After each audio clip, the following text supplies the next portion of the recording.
नमस्कार, हम हैं रवितोष दुबे। आज 7 अगस्त है और आज कपिल सिब्बल ने सुप्रीम कोर्ट में सीजेआई सूर्यकांत, जस्टिस जोयमाला बागची और जस्टिस वी मोना के सामने एक नई पिटीशन रखी। उन्होंने कहा, section 126 of the representation of the people act is an electoral offence. It does not constitute a corrupt practice. Corrupt practices are dealt with under section 123। मतलब section 126 of RPA एक electoral offence है, वो corrupt practice नहीं है my lord. Corrupt practice section 123 में आता है। सुनने में ये सिर्फ एक टेक्निकल बात लगती है, लेकिन इसी एक लाइन पर एक चीफ मिनिस्टर के इलेक्शन टिक सकती है, क्योंकि अगर ये करप्ट प्रैक्टिस है तो इलेक्शन अपने आप रद्द हो सकती है, और अगर ये सिर्फ ऑफेंस है तो दूसरे पक्ष को ये साबित करना पड़ेगा कि इससे इलेक्शन का नतीजा बदला। और इस केस में नतीजा था 95,438 वर्सेस 75,715, यानी 19,000 से ज्यादा वोट का फर्क, और आरोप कि वहां 200 लोग थे। फिर भी आज सीजेआई सूर्यकांत ने भूपेश बघेल की पिटीशन डिसमिस कर दी। ध्यान से देखिएगा ये वीडियो। बेंच थी सीजेआई सूर्यकांत, जस्टिस जोयमाला बागची और जस्टिस वी मोना की। केस था भूपेश बघेल वर्सेस विजय बघेल, मामला 2023 के छत्तीसगढ़ असेंबली इलेक्शन का। सीट पाटन। उस वक्त के चीफ मिनिस्टर भूपेश बघेल वहां से जीते। हारे थे बीजेपी के विजय बघेल, और विजय बघेल ने इलेक्शन पिटीशन फाइल की। आरोप क्या है कि 16 नवंबर 2023 को भूपेश बघेल ने एक रैली या रोड शो किया साइलेंस पीरियड के अंदर, यानी कि जो इलेक्शन कमीशन का पीरियड होता है उसी के अंदर इन्होंने कर दिया। साइलेंस पीरियड शुरू कब हुआ? 15 नवंबर को शाम 5 बजे। भूपेश बघेल ने हाईकोर्ट से मांग की थी कि यह पिटीशन शुरुआत में ही खत्म हो। हाईकोर्ट ने मना किया और वो सुप्रीम कोर्ट आए हैं। अब वो बात समझिए जिस पर पूरा केस टिका हुआ है, और ये केस सबसे जरूरी हिस्सा है पूरे केस का। Representation of the people act में इलेक्शन रद्द करने के 2 अलग रास्ते हैं, और दोनों को बोझ अलग अलग है। पहला रास्ता सेक्शन 100 ऑफ आरपीए ये कहता है कि अगर जीतने वाले कैंडिडेट ने या उसके एजेंट ने कोई करप्ट प्रैक्टिस किया तो इलेक्शन रद्द हो जाएगी। और इसमें सबसे बड़ी बात यह है, यहां यह साबित करना की जरूरत ही नहीं है कि उस हरकत से नतीजा बदल सकता था। करप्ट प्रैक्टिस साबित हुआ, इलेक्शन गए, बस।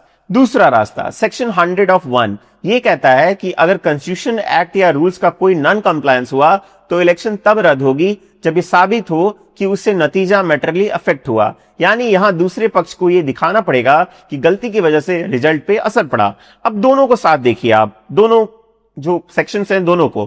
करप्ट प्रैक्टिस नतीजे का सवाल ही नहीं, सिर्फ नॉन कंप्लायंस, नतीजा बदला, ये साबित करो। और यही वजह है कि सिब्बल पूरे केस में सिर्फ एक बात पर लड़े, ये करप्ट प्रैक्टिस नहीं है, क्योंकि अगर वो ये मनवा ले तो ये दूसरे पक्ष को 19,000 से ज्यादा वोट का फर्क पार करना पड़ेगा 200 लोगों की भीड़ के साथ, और वो लगभग नामुमकिन है। 200 वर्सेस 19,000 कभी नहीं होगा।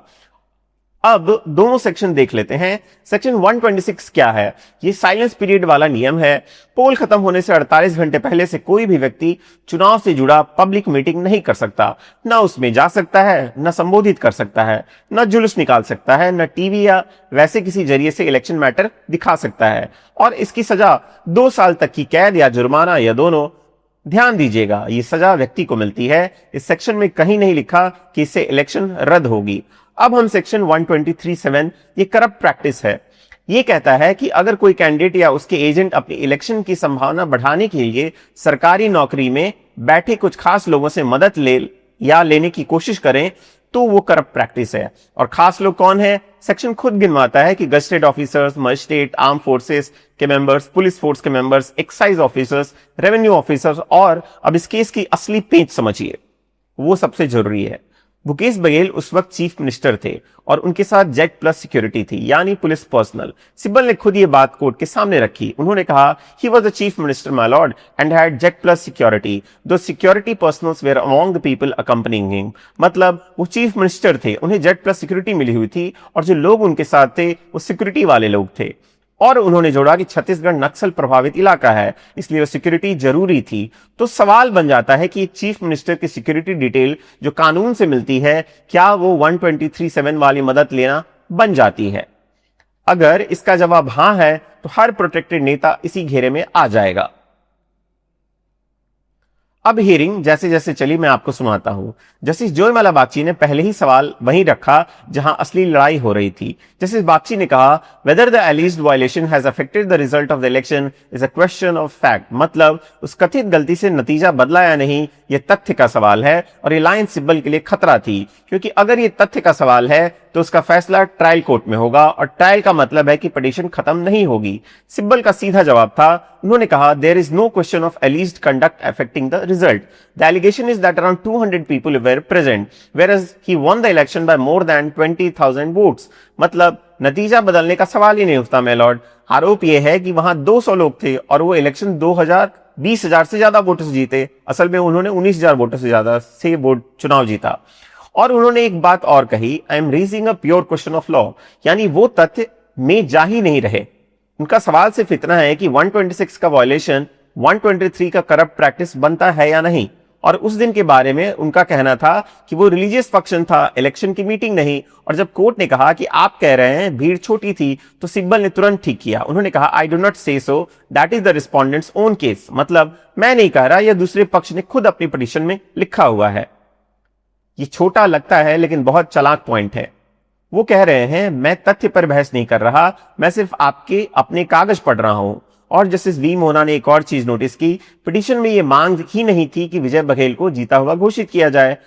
और फिर सिब्बल ने वो सेक्शन खोला जो उनके खिलाफ जाता है, 101(d)(4) of RP act. Justice Bagchi ने उसे पढ़ा और सिब्बल ने कहा, आई एक्सेप्ट दैट प्रोविजन, यानी मुझे मंजूर है। और उन्होंने उसे अपने हक में मोड़ दिया।